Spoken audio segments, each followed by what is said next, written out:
Hello, everyone.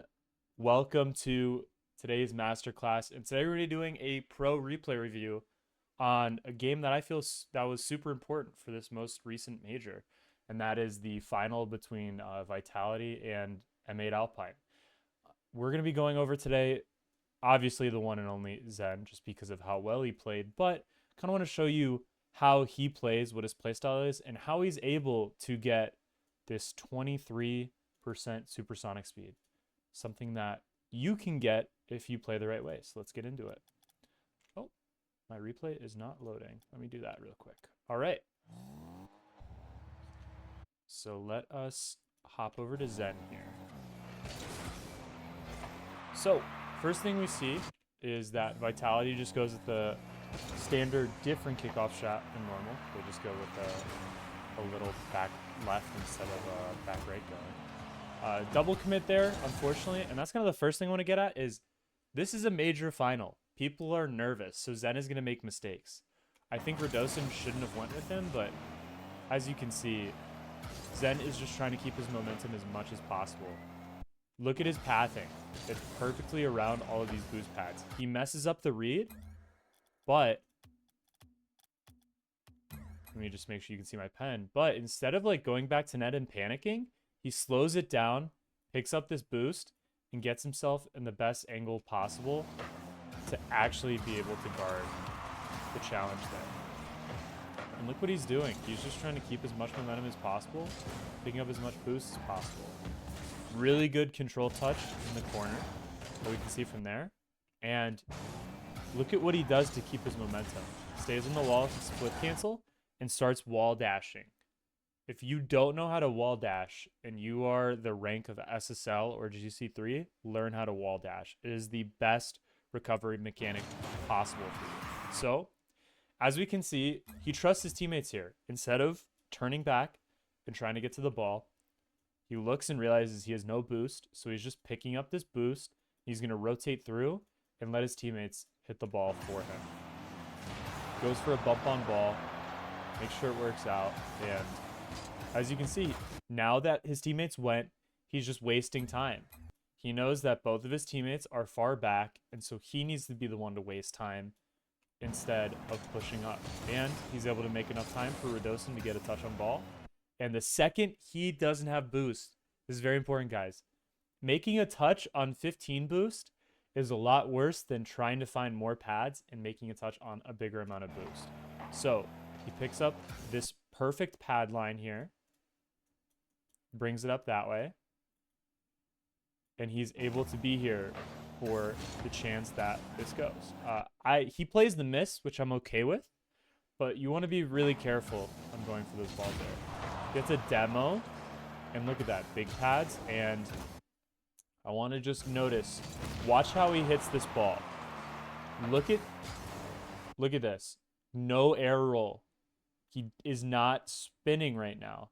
He's trying to get the touch like right about here so that he can angle it at the back wall instead of spinning. The thing a lot of people do is they use air roll so much, but as you can see, he uses basically 1 to 2 rotations in this play. He misses, and again, even Zen makes mistakes, but as you can see, his primary goal is to help his teammates out and pick up boost. And as you can see, picks up that mid boost right on spawn. So most people in this spot would think, I'm going to go because I'm close to the ball. But when we think about where his teammates are, he sees Alpha there. He knows Radosin is back. He's just going to wait and let his teammate hit this ball. And he's in a perfect passing position for something to happen. His teammates double commit. It's going to happen when you play these games of Rocket League. But he is just waiting to see if Itachi messes up. If Itachi gets his flip reset, it's probably a goal. But since Itachi misses, he's able to hit the ball around, and his job is so much easier. Here we go. As you can see, he's just playing back wall. He doesn't commit himself too far. He slows it down. And as you can see, he could be going for all of these things, but he waits and he slows it down so that he has that control. As you can see, he's just trying to get a 50 and pick up that boost. So in his mind, his first thought is boost. His second thoughts are where his teammates are. This is the two things that he's really mostly thinking about. When he's on ball, he's not normally thinking about if he needs to make a solo play. He's always trying to make a play with his teammates in mind. As you can see, really good pad line picking up. He doesn't have full boost, so he goes for back left. And he plays the 50 perfectly, because when we want our teammates to challenge for us, normally we want our teammate to challenge low, and we go back wall and play high. But in this spot, since Radosin goes high and pushes the opponent to the ground, Zen plays the low in this spot pretty perfectly, where Radosin gets the bump, which is really helpful, and then all he knows is that he has to block the shot from Sekou. And so what he does is he lets his teammate help him out, and then he rotates back. He gets a really good recovery in there. So he sees Alpha there, just sits back, and just waits. Look at this. He's not doing anything too fancy. He's just waiting for the ball to come to him. And look at this perfect fake challenge. I really like this because Alpha's able to come in, and Zen's able to fill in behind him. And that gives you that two-man game that not a lot of people really think about when it comes to that. And as you can see, in this spot here, Alpha doesn't even challenge. He just drives into him and allows Radosin to also follow in. You don't always have to challenge the ball. If you have a teammate able to fill in for you and you're in an awkward angle, just let your teammate go. It makes your life so much easier. And as we can see, Zen, really good reaction time jumping for this, but look at the anticipation. When you're in this spot, you know the ball's coming at you this way. So if you want to pre-jump, you have a pretty confident idea that if he goes up, you can go up and pre-jump whatever touch he has. Honestly, I would have liked Zen to jump a little earlier because I think he could have. He might have gotten beat by Juicy, but he didn't because Juicy backflipped. But once you're able to predict these things, where there's only really one way the ball can go, it makes your life so much easier. And as we can see, look at the amount of air roll. It's not that much. He's just using it to adjust. He's not using it to try to freestyle, you know? So look at this. He's low on boost. He goes for the full 100. Make sure he tells his teammates, and then he's just sitting back mid, waiting for things to happen. Tachi, unfortunate miss. But he just goes because he knew his teammate was going to challenge for him. Now watch this. Knows he's getting beat, so he's just trying to support his teammates. Probably should have got that bump on Sekou, if I'm just being honest, but in this spot, this is really about slowing it down. Most people are just banging this and hoping that their teammates can follow. But Zen in this spot, because he has enough boost, is able to slow it down, hit that 50 with his teammate, and let Alpha get a very good pitch, but help him out in terms of staying up. You always want to play with your teammates compared to just trying to solo play against the rest of the team. I would have liked Zen to go back wall here, personally, but he's still in a good spot where he can 50 that ball and challenge it, and then he pre-jumps this touch as well. This is another form of anticipation that even if you're in lower ranks, you can think about. If this guy's going up, the ball's going this way. So if you are Zen in this position, you are going to meet him at the part where the ball is going. And as you can see, when we switch to Itachi's POV, Zen's covering basically every option he has. And so Zen's able to anticipate the challenge and get a very good 50 on it and be able to keep it going. And here we have Zen just continuing his momentum. This is why he has 23% supersonic speed. As we can see, he doesn't break supersonic speed, just rotating through net and picking up both of their big boosts, which is really huge. Here we have Alpha going for a solo play. So instead of just filling in behind Alpha, what Zen does is he creates an option for himself. Itachi, in this spot, has to watch this solo play and also watch where Zen is. So when you make the defenders both have to make a choice on who's going where, like Sekou has to respect this pass as well, then that makes Vitality's offense so much harder to guard. As you can see, he's just here to support. He does a Moxie flip onto the wall, which is basically, this is the big recovery thing for a lot of people where they air roll to one side and then speed flip to the other. So they finish their flip on the wall. And as you can see, he's just kind of waiting for Radosin to challenge. Here we go, solo play. Most people are just going to try pushing it as high as possible. But remember in the flip reset class what I talked about, you want to get an early flip reset when you have the space. And what happens here is he goes for this flip. And because he gets it so early, he's able to just push it around Itachi, who's playing the low because he got that flip reset. And obviously it's Zen, so he's going to follow his own flip reset. But as you can see, with his flip cancel, he keeps his car going in the same direction.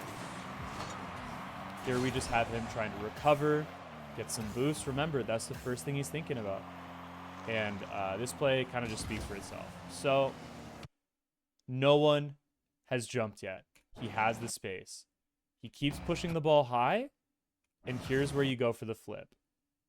When you push the ball off the ceiling, I want you to just watch this. I think it was Juicy. Just watch this from Juicy's point of view.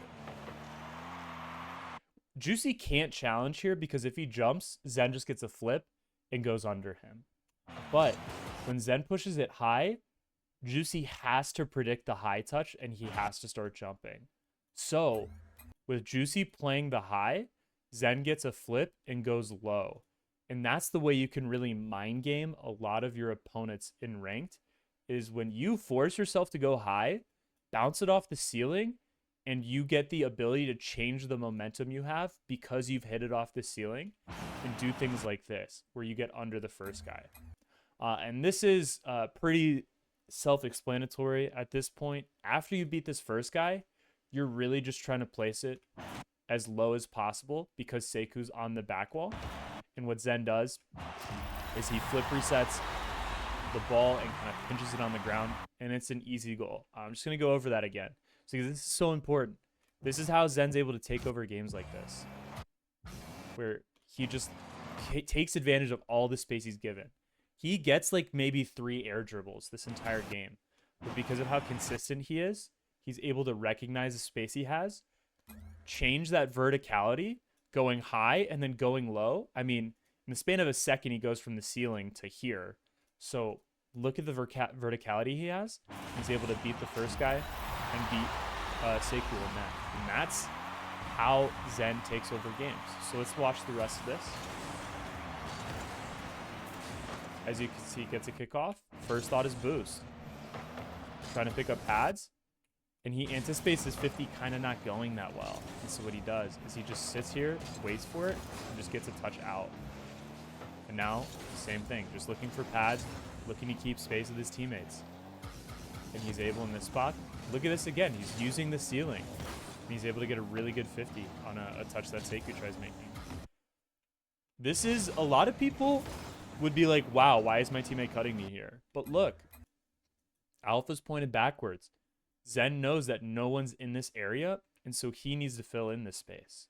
If we look at where everyone is on the field, look at Vitality's spacing. We have this triangle, and because Zen's here, he's the one covering all of this space in this spot. So he knows that he needs to go here, and it's a very simple touch. Just gets a 50 on the ball, but he's able to get a 50, and then he backs out because this is how a good pro rotation works. We're going to zoom out in this spot and take a look at how all of this works. We'll go back a little bit, but just watch how this works. It's so beautiful to watch a pro rotation like this. So Zen goes here. Instantly, the ball's going to come out, and that's Radosin's turn to go. So when we watch this, Radosin comes through, and instead of trying to get a challenge on the ball here, he just bumps Itachi out. And then what's going to happen is we have Zen going up the wall, ready to make a play on ball. And then we also have Alpha coming through and being able to make a play on this. And now, unfortunately, Radosin bumps Zen. But in this spot, because Zen does a half turn like this, he's able to have a free shot on net. And again, guys, this is why I say even pros make mistakes. But when we watch this here, Zen gets a free pass, the net's wide open, and he just misses. Sometimes that's how it goes. All right, well, The rest of the game is pretty just Vitality putting it away. But I want to show you guys how important it really was for Zen to move around the field over pads, think about where his teammates are, and then in solo plays, take advantage of the space that he has by changing the verticality of the ball. Thank you guys all for stopping by, and I'll catch y'all later.